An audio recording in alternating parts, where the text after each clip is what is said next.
So today we're going to be looking at some more examples of inverse functions. The first is going to be looking at coordinate points. So our problem says write the inverse function for the set of points, and then we're given a list of points 4, -10, 7, -19, -5, 17, and -3, 11. So writing the inverse function for points is actually probably one of the easiest things.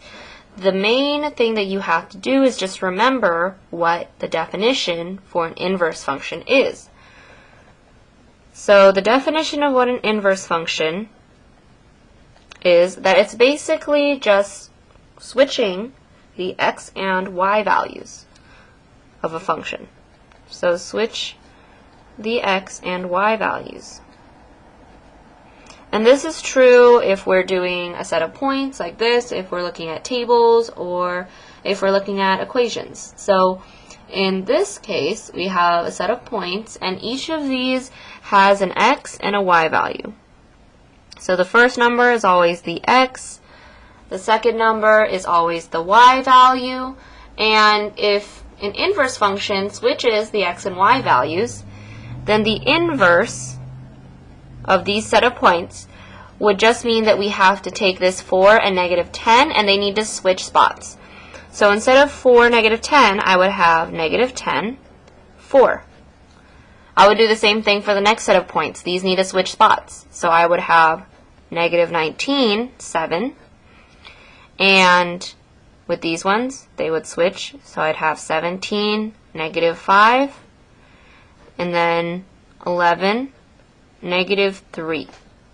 And this would be my inverse function of this set of points right here.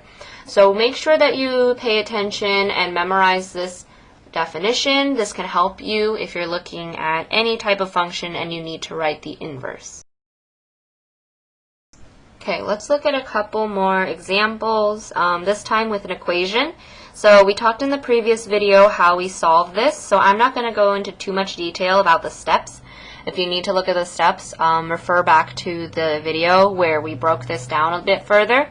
But I'm going to show you, if you have a equation like this, how we can solve for the inverse function. So the first step is, of course, rewrite this as y equals -3/2x minus 8.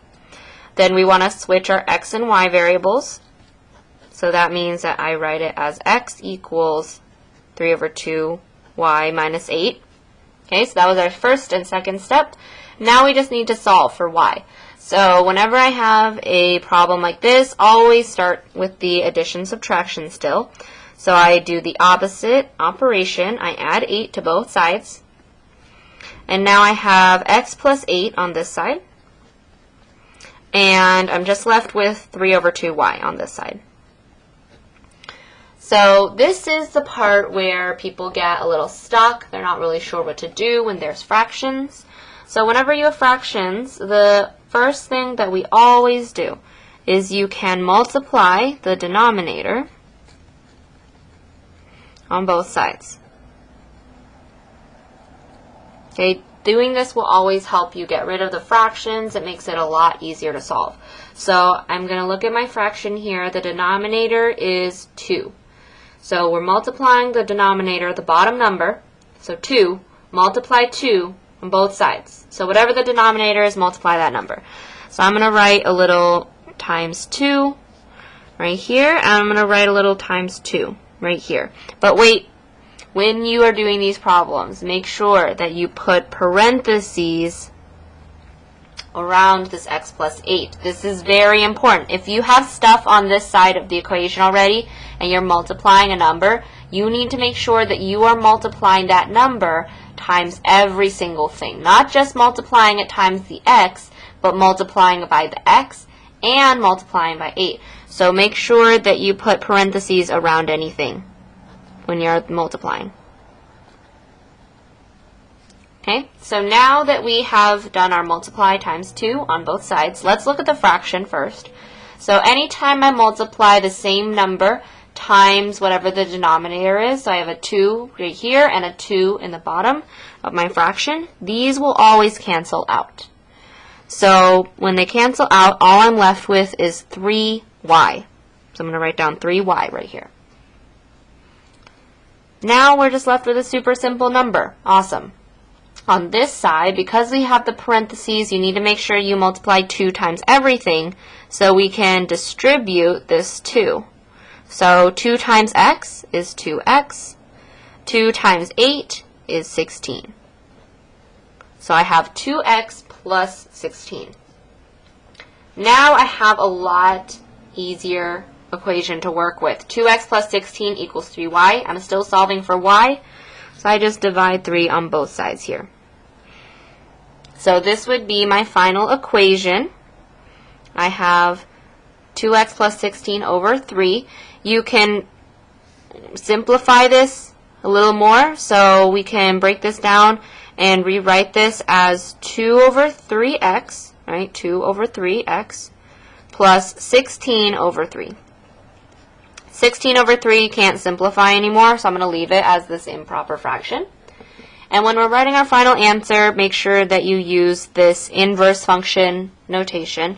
So our inverse function equals 2 over 3x, or 2/3 x, plus 16 over 3. And this would be our final answer.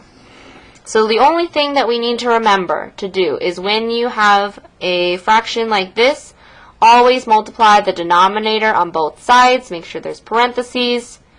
And then once you finish distributing, canceling out, you're just left with an equation that we can easily solve.